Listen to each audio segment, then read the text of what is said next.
नमस्ते सर्वेभ्यः। मम नाम ज्ञानसिरि।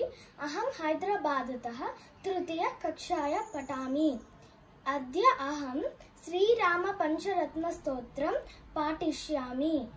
कञ्जातपत्रायतलोचनाय कर्णावतंसोज्ज्वलकुण्डलाय कारुण्यपात्राय सुवंशजाय नमोऽस्तु रामाय सलक्ष्मणाय विद्युन्निबाम्बोदसुविग्रहाय विद्याधरे संस्तुतसद्गुणाय वीरावताराय विरोधिहर्त्रे नमोऽस्तु रामाय सलक्ष्मणाय संसक्तदिव्यायुधकार्मुकाय समुद्रगर्वापहरायुधाय सुग्रीवमित्राय सुरारिहन्त्रे नमोऽस्तु रामाय सलक्ष्मणाय पीताम्बरालं कृपमध्यकाय पितामहेन्द्रावरवन्दिताय पित्रे स्वभक्तस्य जडस्य मात्रे नमोऽस्तु रामाय सलक्ष्मणाय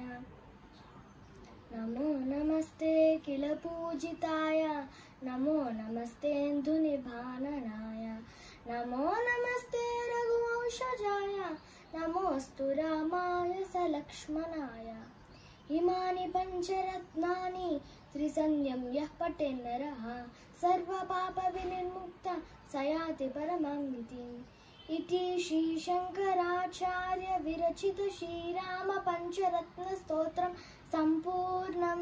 धन्यवादः।